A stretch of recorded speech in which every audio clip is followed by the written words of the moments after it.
Salam sukacita, salam sehat, salam mujizat bagi kita sekalian. Puji Tuhan, kita diberi lagi kesempatan untuk ada di rumah Tuhan, memuji Tuhan, memuliakan Tuhan, menyembah, meninggikan, mengagungkan Tuhan, dan mendengarkan firman-Nya. Puji Tuhan. Saya masih membawa kita untuk merenungkan kebenaran firman yang terambil dalam Kisah pasal 2 ayat 41 sampai dengan ayat 47. Karena hingga hari ini saya masih berbicara tentang gaya hidup gereja mula-mula menurut Kisah 2 ayat 41 sampai dengan 47, di mana kita terus mendalami tentang bermultiplikasi di dalam tubuh Kristus. Baik, mari kita perhatikan bersama-sama. Saya akan membacakannya di dalam nama Tuhan Yesus Kristus. Cara hidup jemaat yang pertama. Orang-orang yang menerima perkataannya itu memberi diri dibaptis, dan pada hari itu jumlah mereka bertambah kira-kira 3.000 jiwa. Mereka bertekun dalam pengajaran rasul-rasul dan dalam persekutuan, dan mereka selalu berkumpul untuk memecahkan roti dan berdoa. Maka ketakutanlah mereka semua, sedang rasul-rasul itu mengadakan banyak mujizat dan tanda. Dan semua orang yang telah menjadi percaya tetap bersatu, dan segala kepunyaan mereka adalah kepunyaan bersama. Dan selalu ada dari mereka yang menjual harta miliknya, lalu membagi-bagikannya kepada semua orang sesuai dengan keperluan masing-masing. Dengan bertekun dan dengan sehati, mereka berkumpul tiap-tiap hari dalam bait Allah. Mereka memecahkan roti di rumah masing-masing secara bergilir dan makan bersama-sama dengan gembira dan dengan tulus hati, sambil memuji Allah. Dan mereka disukai semua orang, dan tiap-tiap hari Tuhan menambah jumlah mereka dengan orang yang diselamatkan. Kita sudah belajar pada minggu yang lalu mengenai kata kunci dari ayat-ayat yang sudah dibacakan pada kesempatan ini, yaitu tekun. Yang diambil, diterjemahkan dari teks aslinya, yaitu proskartereo. Kemudian Lembaga Alkitab Indonesia menerjemahkannya tekun. Tapi kata proskartereo ini memiliki 3 pengertian yang sangat dalam. Jadi bukan hanya sekadar tekun, tapi 3 pengertian yang mendalam ini yang juga menjadi dasar atau fondasi pemahaman dari ayat-ayat yang baru kita baca tadi. Pengertian yang pertama adalah tetap bertahan dalam kondisi apapun juga. Jadi kalau saya bicara tentang bertahan dalam kondisi apapun juga, kita sedang bicara tentang serangan. Dalam dunia kekristenan, peperangan rohani itu selalu ada. Dan iblis selalu menyerang umat Tuhan. Tetapi kita harus proskartereo, harus bertahan dalam keadaan apapun juga. Katakan amin. Pengertian yang kedua adalah terus teguh. Kalau kita bicara tentang teguh, berarti kita sementara berbicara tentang pendirian. Tidak bisa digoyang, tidak bisa diombang-ambingkan. Seperti gelombang apapun yang datang, baik gelombang secara ekonomis, gelombang dari sisi finansial, gelombang dari sisi kepribadian, atau semua keputusan yang mempengaruhi yang di luar dari kebenaran firman Tuhan, kita tetap memiliki pendirian yang teguh. Katakan amin. Arti yang ketiga adalah setia menanti sampai akhir. Kalau kita bicara tentang kesetiaan menanti, berarti kita sedang berbicara tentang penantian kita untuk kedatangan Sang Mesias, Yesus Kristus, pada kali yang kedua. Jadi tidak bergeser sedikit pun kesetiaan kita. Makanya kita tetap setia menanti sampai kapanpun juga. Puji Tuhan. Nah, dari kata proskartereo ini, tekun ini, maka melahirkan 4 poin plus 1 poin yang hari ini saya tambahkan. Berarti total 5 poin atau 5 tekun. Yang pertama adalah tekun dalam pengajaran rasul-rasul. Rasul-rasul di gereja mula-mula, mungkin kita bertanya mereka ajar apa? Kalau kita baca seluruh kitab kisah para rasul, juga surat-surat para rasul, kita temukan di situ pengajaran-pengajaran para rasul. Yang pertama, mereka mengajarkan bahwa Yesus Kristus adalah Tuhan, satu-satunya juru selamat di bawah kolong langit ini. Yang kedua, Yesus Kristus adalah Mesias, Sang Pembebas, yang membebaskan kita dari dosa. Dia angkat kita dan bebaskan kita sampai kita masuk ke tanah Kanaan yang permai. Ajaran Rasul yang ketiga, Rasul-rasul pun mengajarkan dasar atau fondasi kekristenan. Mereka meletakkan dasar, tetapi juga mereka harus memberikan pengajaran tentang hal pertumbuhan iman sampai menuju kesempurnaan gereja Tuhan. Jadi dasar dan pertumbuhan. Kemudian yang keempat adalah terus menyelidiki firman Tuhan dan memberitakannya. Itu ajaran rasul-rasul.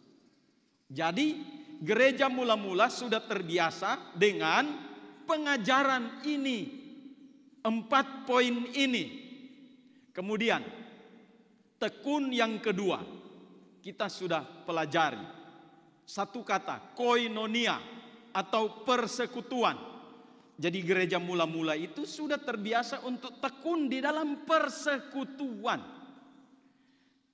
Persekutuan di sini dalam arti bukan hanya kita kumpul, datang, duduk, pulang. Itu gereja tradisional. Datang, duduk, pulang. Datang, duduk, pulang. Begitu terus sirkulasinya. Tapi persekutuan yang dimaksud di sini adalah ada satu beban, ada satu sepenanggungan di antara komunitas kita.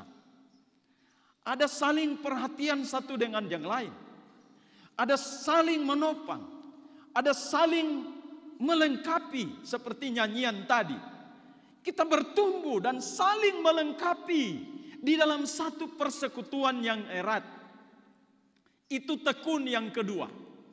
Kemudian tekun yang ketiga adalah saling memecah-mecahkan roti.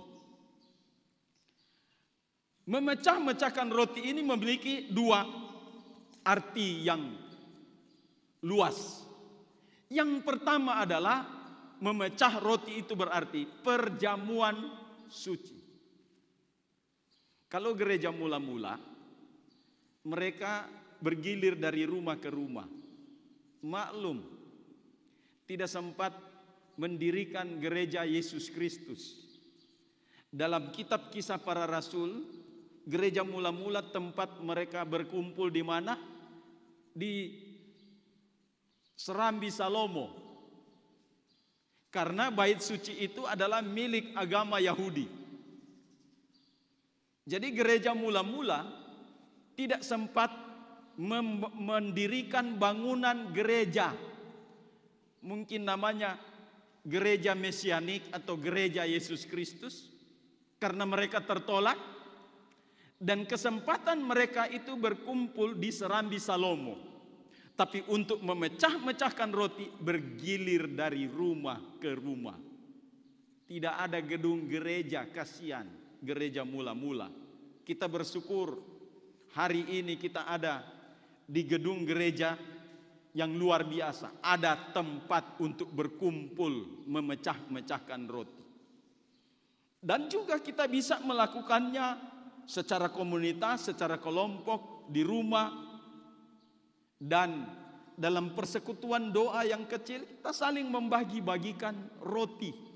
Dan artian yang kedua adalah berbagi firman, sharing firman. Memecah-mecahkan roti kepada sesama tubuh Kristus. Membagikan firman Tuhan kepada setiap orang. Sehingga kita semua ini menjadi kuat di dalam Tuhan. Ini tipikal gereja mula-mula. Kemudian tekun yang keempat adalah berdoa. Saya akan mengulas sedikit tentang ini dan kemudian nanti yang kelima tentang gereja mula-mula itu biasa memuji Tuhan, biasa menyembah Tuhan, biasa menyanyi dorang. Itu gereja mula-mula, gaya hidupnya. Baik, kita melihat bagian penting di dalam kitab suci mengenai tekun yang keempat, ya, tekun yang keempat mengenai berdoa. Di minggu yang lalu saya tidak sempat menjelaskan secara detail tentang poin ini, tetapi kesempatan hari ini menjelaskannya, di mana sebetulnya dua poin penting dalam hal berdoa. Tapi saya hanya bagikan pada kesempatan ini satu poin penting karena luas. Bicara tentang doa itu luas. Ya. Yang pertama adalah kegiatan doa dalam gereja mula-mula, khususnya dilaporkan dalam Kisah Para Rasul. Kemudian yang kedua adalah bagaimana kehidupan doa itu dipelajari di dalam surat Rasul-Rasul. Tapi saya mencatat di sini ada 17 kegiatan doa, jenis-jenis doa yang digiatkan oleh gereja mula-mula. Yang pertama, ini saya sudah mengumpulkan catatannya. Catatan yang pertama, Kisah 4 ayat 2, 3 dan 31 itu bicara tentang doa jemaat. Mari kita lihat. Kalau di dalam komunitas gereja lokal kita tidak ada doa jemaat, maka gereja itu mati. Tidak ada doa. Tapi puji Tuhan, di komunitas kita ini sudah menyelenggarakan doa jemaat. Tiap hari Senin kita kumpul di sini. Itu namanya doa jemaat.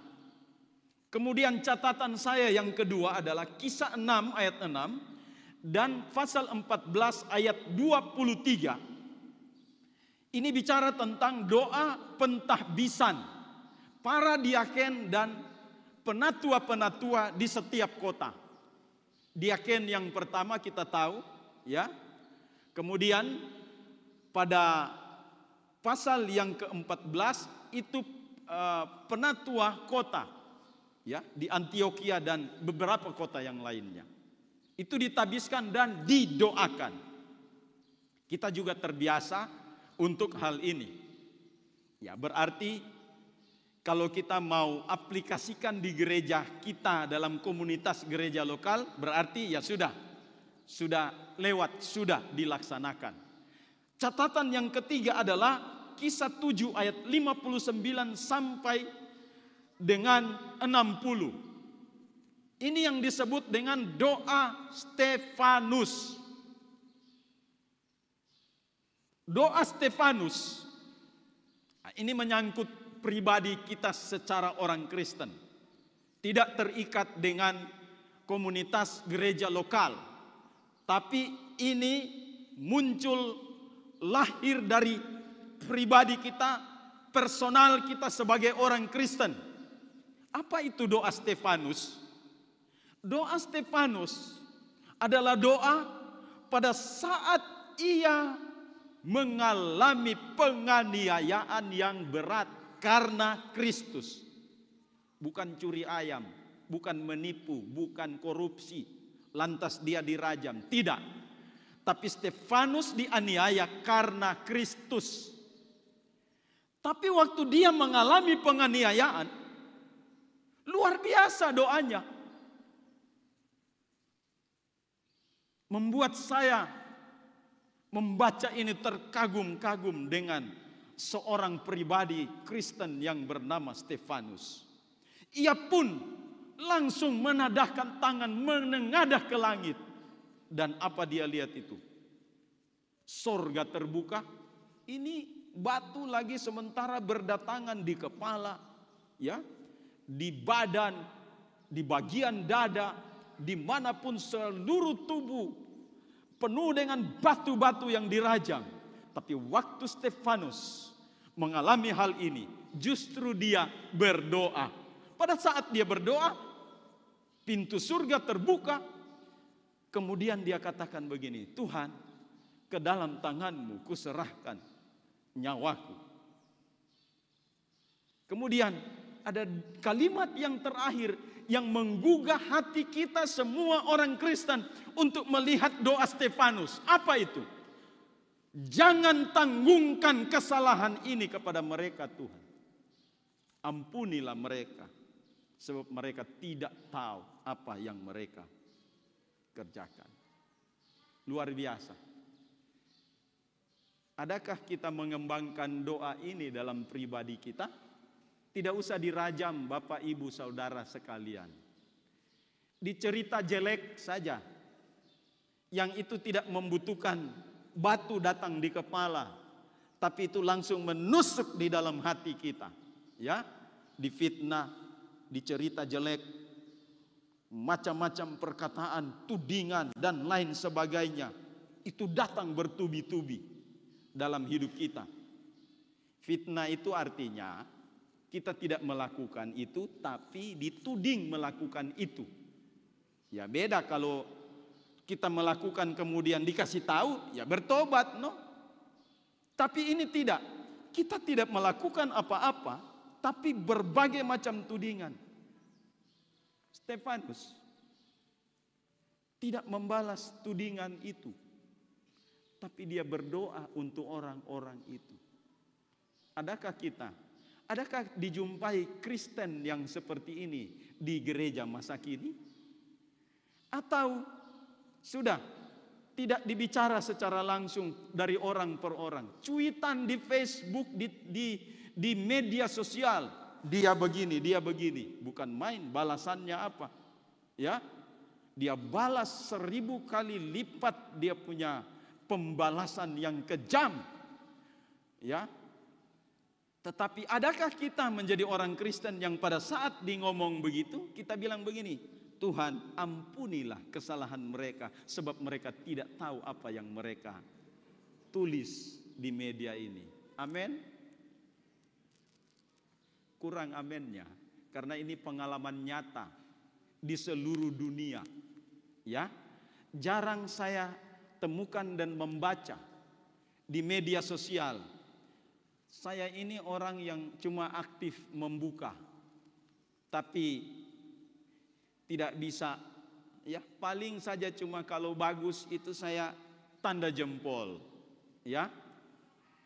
Membuka semua, saya buka, tahu-tahunya ada pendeta-pendeta juga yang begitu.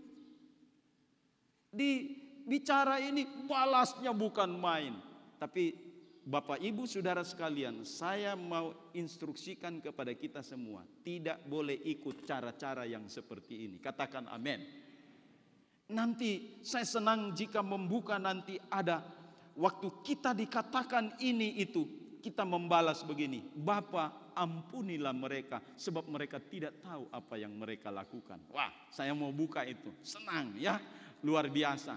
Mari kita bertumbuh bersama di sini. Haleluya. Itu doa Stefanus. Kemudian yang keempat, Kisah 8 ayat 15. Doa untuk memperoleh Roh Kudus. Ini juga seringkali kita laksanakan di dalam komunitas kita. Jika ada orang yang ingin dipenuhkan dengan Roh Kudus, didoakan untuk penuh Roh Kudus. Itu ada gaya hidup gereja mula-mula. Kemudian yang kelima, Kisah 9 ayat 11. Doa Saulus setelah mendapat panggilan khusus. Banyak tantangan saudara. Saulus itu dipanggil Tuhan secara ajaib. Tapi waktu dia menerima panggilan itu, dia bergumul, Tuhan mampukan saya. Karena yang saya hadapi adalah saya mau masuk di komunitas orang Kristen, jangan-jangan mereka pikir saya menyusup Tuhan. Karena memang saya penganiaya mereka dulu. Saya mau bergerak, ada teman-teman saya yang radikal yang kejar sama saya. Ini butuh pergumulan. Kemudian yang keenam, Kisah 9 ayat 40. Doa Petrus untuk kebangkitan Tabita dan Dorcas. Jadi ada doa khusus untuk hal yang seperti ini. Kemudian yang ke-7, Kisah 10 ayat 2. Doa keluarga di keluarga Kornelius. Ini juga adalah merupakan program dari komunitas gereja lokal. Jadi diinstruksikan kepada seluruh jemaat untuk melakukan doa keluarga di rumah masing-masing. Katakan amin. Ini penting supaya keluargamu diberkati, supaya keluargamu ditolong Tuhan, supaya keluargamu mendapat anugerah yang luar biasa. Nanti sebentar saya menjelaskan siapa itu Kornelius. Dia mengaktifkan doa keluarga di keluarganya.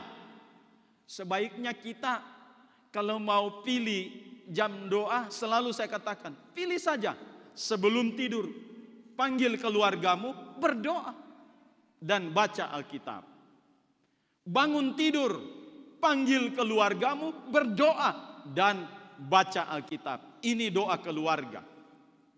Kemudian Kisah 10 ayat 9 dan juga Kisah pasal 11 ayat yang kelima itu bicara tentang doa pribadi sang rasul. Atau kalau saya kontekskan dengan masa kini, ini bicara tentang doa pribadi para pendeta-pendeta atau pelayan-pelayan Tuhan. Pelayan Tuhan itu harus ada doa pribadinya. Oh, saya sudah selesai doa keluarga, sebelum tidur, setelah tidur, sudah cukup. Tapi di sini gaya hidup gereja mula-mula, hamba Tuhan, ada doa pribadi.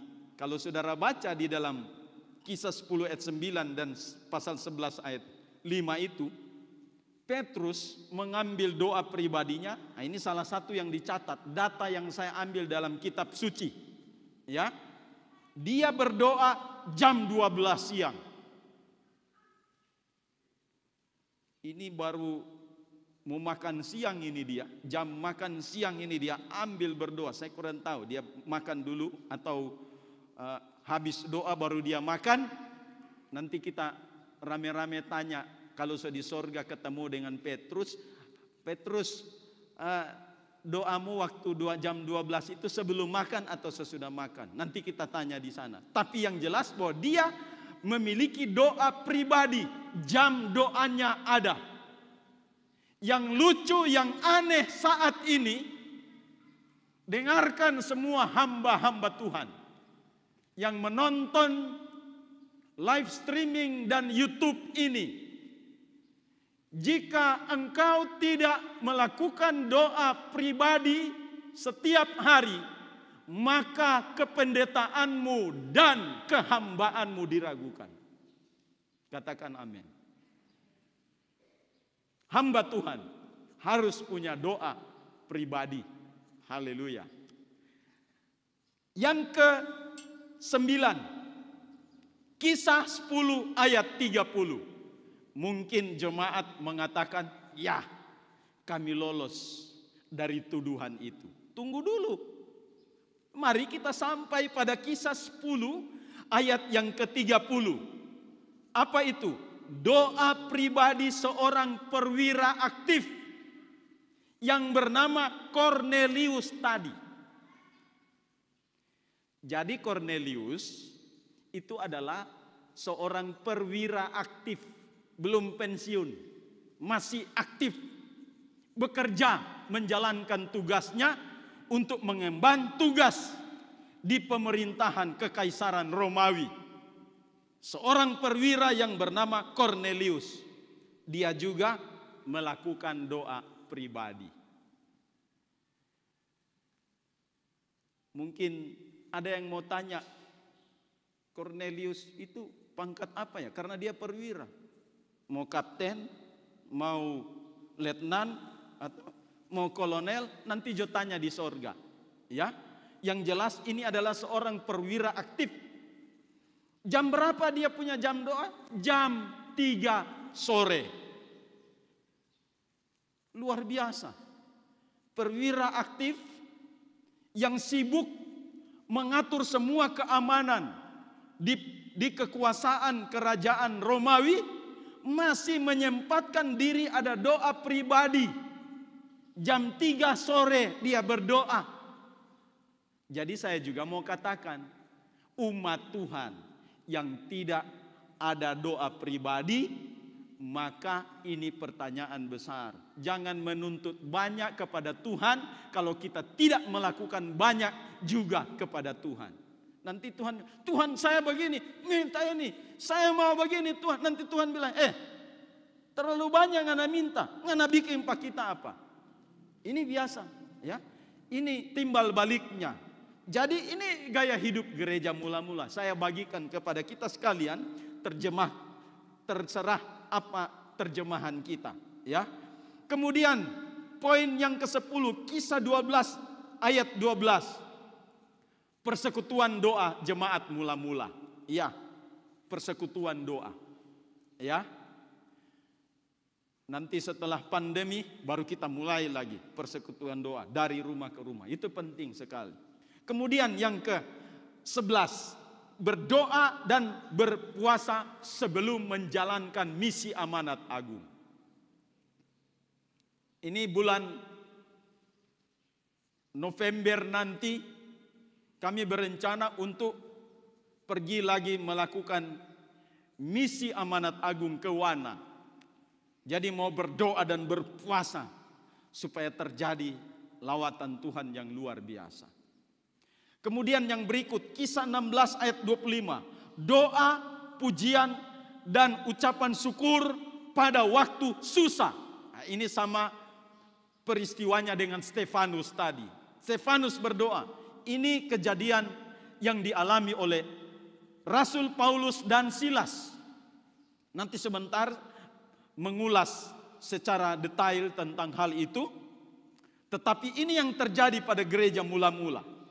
Kemudian Kisah pasal 20 ayat 36, poin yang ke-13, doa perpisahan Paulus dengan para penatua jemaat di Efesus. Jadi selalu terbiasa begitu. Ada mau perpisahan, ada mau berangkat, dan ini didoakan supaya semuanya berjalan dengan lancar. Kemudian hal yang sama juga terjadi di kota Tirus.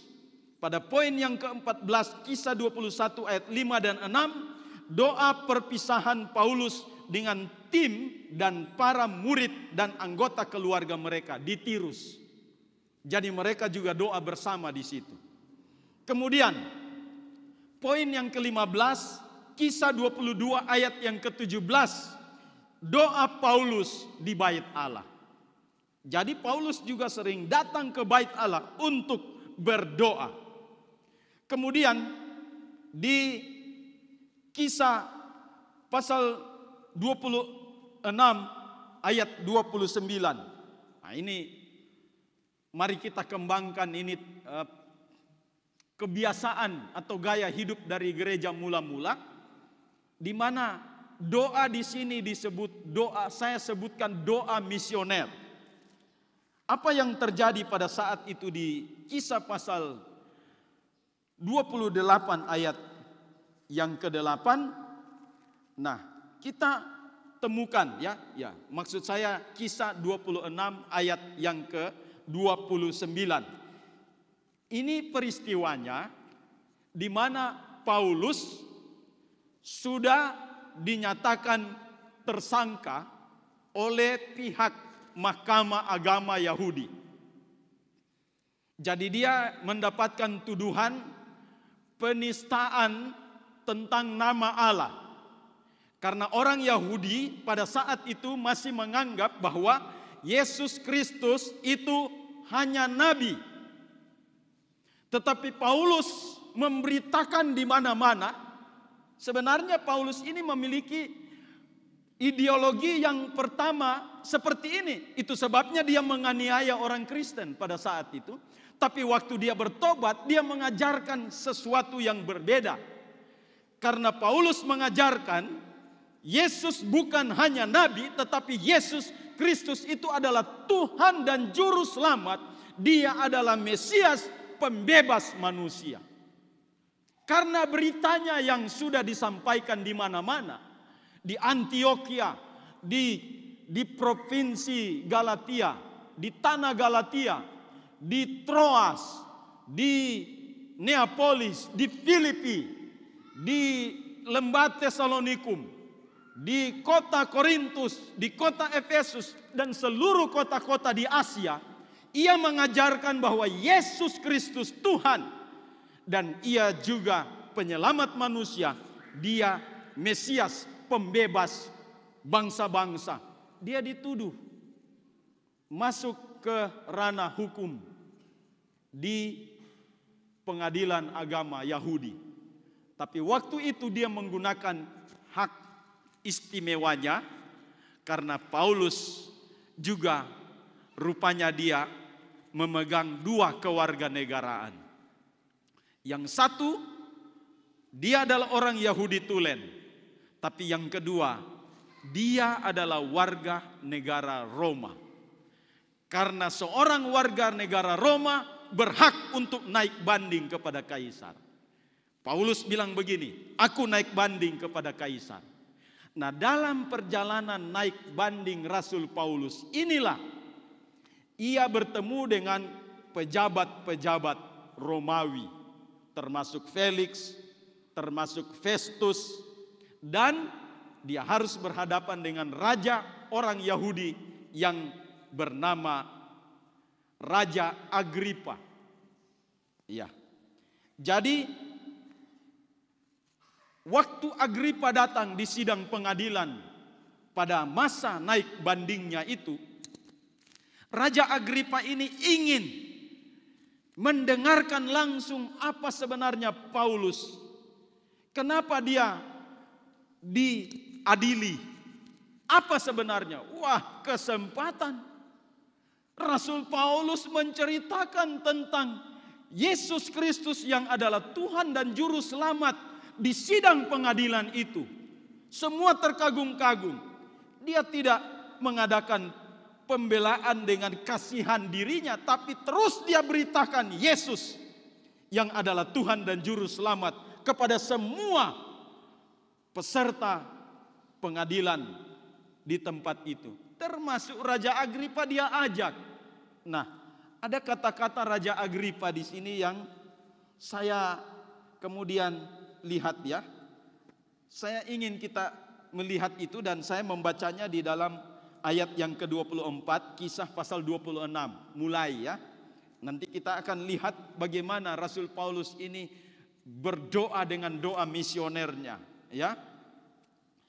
Ayat 24 berkata demikian, sementara Paulus mengemukakan semuanya itu untuk mempertanggungjawabkan pekerjaannya, berkatalah Festus dengan suara keras. Jadi dia ceritakan tentang Kristus tadi. Engkau gila Paulus. Ilmumu yang banyak itu membuat engkau gila. 25. Tetapi Paulus menjawab, aku tidak gila, Festus yang mulia. Aku mengatakan kebenaran dengan pikiran yang sehat. Raja juga tahu. Nah, ini karena dia adalah raja orang Yahudi, Agripa, ya. Tentang segala perkara ini, sebab itu aku berani berbicara terus terang kepadanya. Aku yakin bahwa tidak ada sesuatu pun dari semuanya ini yang belum didengarnya, karena perkara ini tidak terjadi di tempat yang terpencil. Ayat 27. Percayakah engkau Raja Agripa kepada para nabi? Aku tahu bahwa engkau percaya kepada mereka. Wah, luar biasa ini Paulus. Kemudian ayat yang ke-28. Jawab Agripa, hampir-hampir saja kau yakinkan aku menjadi orang Kristen. Luar biasa. Tapi 29, ayat 29 berkata begini. Kata Paulus, aku mau berdoa kepada Allah supaya segera atau lama-kelamaan bukan hanya engkau saja, tetapi semua orang lain yang hadir di sini dan yang mendengarkan perkataanku menjadi sama seperti aku, kecuali belenggu-belengguku ini. Luar biasa. Ia mengajak, dia bilang, aku akan berdoa supaya Raja Agripa akan menerima Yesus Kristus sebagai Tuhan, dan semua peserta sidang ini menerima Yesus kecuali belengguku, kecuali di penjara maksudnya. Ini doa yang luar biasa, ya. Luar biasa, ini doa misioner. Mari kita berdoa untuk keselamatan jiwa-jiwa. Karena ini adalah gaya hidup gereja mula-mula. Poin yang terakhir dalam doa ini, poin yang ke-17, ini tercatat dalam Kisah 28 ayat yang ke-8. Nah, ini sebenarnya mengenai doa kesembuhan terhadap ayah seorang gubernur. Tapi saya tidak akan berbicara tentang doa kesembuhan karena memang itu sudah lazim dilakukan oleh gereja masa kini. Tapi yang saya mau angkat di sini bahwa begini. Rasul Paulus sedang dibawa di Roma untuk diadili dalam sidang naik bandingnya. Di Roma harus kaisar yang memutuskan Rasul Paulus ini bersalah atau tidak. Tapi dalam perjalanan tahanannya, maka singgahlah mereka di satu pulau yang bernama Malta. Di Pulau Malta itu dipimpin oleh seorang gubernur, namanya Gubernur Publius. Jadi gubernur ini papanya sakit. Dia sakit demam dan disentri. Ini papanya Publius. Maka pergilah Paulus tanpa menunggu waktu yang terlalu lama. Paulus langsung pergi karena ia pun meyakini bahwa mujizat ini terjadi untuk menyatakan kemuliaan di seluruh Pulau Malta ini. Karena apa? Yang sakit ini adalah bapaknya gubernur. Doa. Waktu ayahnya Publius didoakan, sang gubernur itu sembuh. Semua orang yang sakit di Pulau Malta itu datang untuk didoakan dan semuanya sembuh. Jadi ini juga termasuk doa kesembuhan ilahi yang misioner. Kenapa demikian? Karena sampai hari ini Malta itu sekarang sudah menjadi negara. Negara yang terkecil dari lebih dari 200 negara di dunia ini. Malta. Namanya Negara Republik Malta. Dipimpin oleh seorang presiden. Pemimpin di situ. Kemudian sampai hari ini negara Malta 98% Kristen. Luar biasa. Ini karena doa-doa semuanya. Ini doa misioner. Haleluya. Padahal ya memang negara itu hanya luasnya 316 kilometer persegi. Kecil sekali. Lebih kecil dari negara Siprus. Tapi ini membawa dampak yang luar biasa. Semua karena doa. Katakan amin. Mari kita berdoa hari-hari ini. Ya, dengan doa-doa kita akan melakukan perkara-perkara yang dahsyat dan luar biasa. Jangan pernah berhenti berdoa. Katakan amin. Dan doa itu selalu dibarengi dengan poin tekun yang kelima adalah pujian. Ya.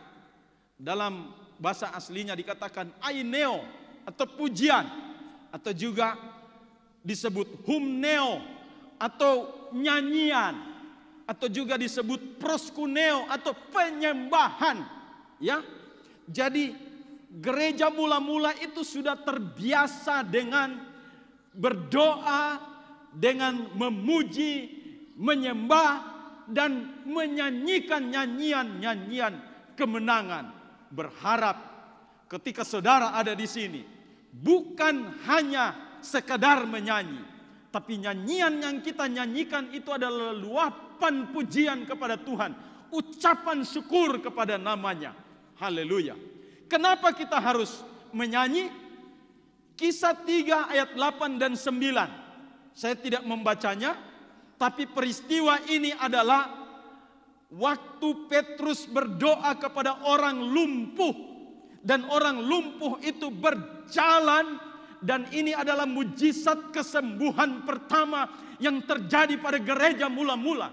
Pada waktu Petrus berdoa dan orang lumpuh itu sembuh, semua orang di Yerusalem berbondong-bondong memuji, memuliakan nama Tuhan Allah yang agung. Ini alasan kenapa kita memuji. Saya percaya bahwa di antara saudara-saudara memiliki pengalaman-pengalaman mujizat kesembuhan yang luar biasa dengan cara yang berbeda-beda.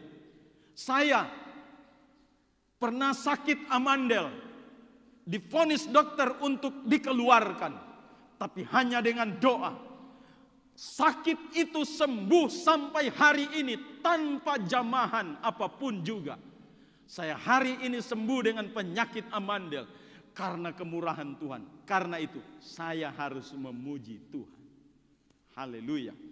Saya pernah sakit kepala yang sangat luar biasa. Belum sempat dicek up di dokter. Kenapa sakit kepala ini luar biasa? Yang saya tahu saat itu adalah kalau sudah sakit seperti saya ingin lari dari jarak yang jauh untuk pergi menabrak tembok dengan kepala saya. Dan mungkin saat itu saya sudah sembuh. Karena sakitnya, malam hari saya mimpi ada di ruang operasi. Dokter sedang mengoperasi kepala saya belah. Ini mimpi, saudara. Bukan kenyataan, mimpi. Ya, karena saya tidak tahu apa ini di kepala. Dibelah kepala saya. Semua di ruang operasi menggunakan baju hijau. Ya, panjang. Dibelah kepala saya. Dan waktu dibelah, diambil satu gumpal daging seperti bakso. Diambil itu. Dan orang yang mengoperasi itu kemudian menoleh ke arah saya. Itu wajah Yesus. Dan sejak mimpi itu sampai hari ini tidak pernah lagi sakit kepala yang sangat luar biasa. Itu sebabnya saya harus tetap memuji Tuhan. Berapa tahun yang lalu saya sakit asam lambung. Seperti sudah mau mati, sudah di ujung kubur. Ambulans lewat, seperti saya yang ada di ambulans. Dengar orang meninggal, seperti saya juga sudah meninggal. Bagaimana ini? Dan jantung ya terus tidak teratur, dia sangat cepat. Saya bilang sudah mau mati ini ya. Tapi terus doa, kemudian satu saat kesembuhan secara total terjadi pada saya. Sampai hari ini tidak lagi sakit semua yang saya alami itu. Karena kesembuhan ilahi ini, saya tetap memuji dan memuliakan Tuhan. Kita semua mengalami pengalaman yang sama. Dalam mujizat apapun, hanya saudara yang tahu. Tapi waktu saudara disembuhkan dengan mujizat Tuhan, orang yang tidak tahu berterima kasih, yang tidak bisa memuji Tuhan. Seperti salah seorang yang sudah disembuhkan dari kusta. Ya, ada 10 orang kusta yang disembuhkan. Semua sembuh, tapi 9 tidak datang lagi kepada Yesus. Tapi 1 orang datang kepada Yesus dan dia memuji, mengucap syukur kepada Tuhan. Kiranya semua kita yang ada di sini menjadi bagian dari salah seorang yang disembuhkan dari sakit kusta itu. Kita semua memuji dan memuliakan Tuhan. Katakan amin. Haleluya. Ini alasan Rasul Paulus dan Silas, ini terakhir pengalaman. Ia pun mengalami satu keadaan masuk penjara di Filipi. Bukan karena kasus yang memalukan di tengah masyarakat, tetapi hanya karena menyembuhkan seorang gadis dari mengidap roh peramal, roh tenung, yang membuat pembesar kota yang sudah mengeksploitasi anak gadis itu untuk mendapatkan pemasukan yang besar, maka sembuh, maka pembesar kota ini terganggu. Pembesar ini datang menyeret Paulus dan Silas untuk masuk ke dalam penjara. Tetapi keadaan ini tidak menyulutkan semangat Paulus dan Silas. Barangkali mungkin ada hamba Tuhan masa kini, pada waktu mengalami hal itu, ia sudah mulai menceritakan bagaimana prestasi pelayanannya. Dengar baik, Tuhan tidak ingin mendengarkan prestasi pelayananmu untuk engkau ungkapkan di media sosial dimanapun juga. Banyak sekarang pendeta-pendeta, kalau dia terusik, sudah mulai mengungkit, saya sudah bangun gereja ini, saya sudah begini, saya sudah begini. Saudara-saudara sekalian, para hamba-hamba Tuhan, dengar baik. Ini adalah sikap yang tak terpuji. Dalam pelayanan ini hanyalah anugerah Tuhan. Haleluya, haleluya. Tidak boleh disombongkan.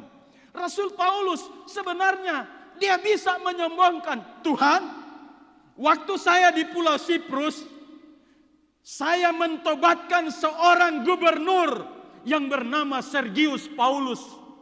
bertobat di sana. Tapi kenapa hasilnya di dalam penjara Filipi? Tapi bukan itu yang Paulus lakukan. Yang Paulus lakukan adalah tengah malam ia memuji, memuliakan Tuhan, mengagungkan Tuhan. Kalau ini yang terjadi, mujizat terjadi dalam kehidupan kita. Haleluya. Berapa banyak kita yang mungkin sudah mengalami putus asa di dalam kehidupan ini. Dengar baik. Lari kepada Tuhan. Memuji namanya. Karena di dalam pujian ada mujizat kesembuhan. Ada mujizat yang luar biasa. Haleluya. Mari kita meraih kemenangan. Luar biasa, saudara-saudara sekalian. Maka dengan pengalaman Paulus ini, kemudian ada perenungan yang luar biasa. Dalam keadaan suka ataupun susah, kita harus memuji Tuhan. Kenapa? Karena salib Yesus Kristus. Haleluya. Efesus 1 ayat 14, Filipi 1 ayat 11. Kenapa kita harus memuji Tuhan?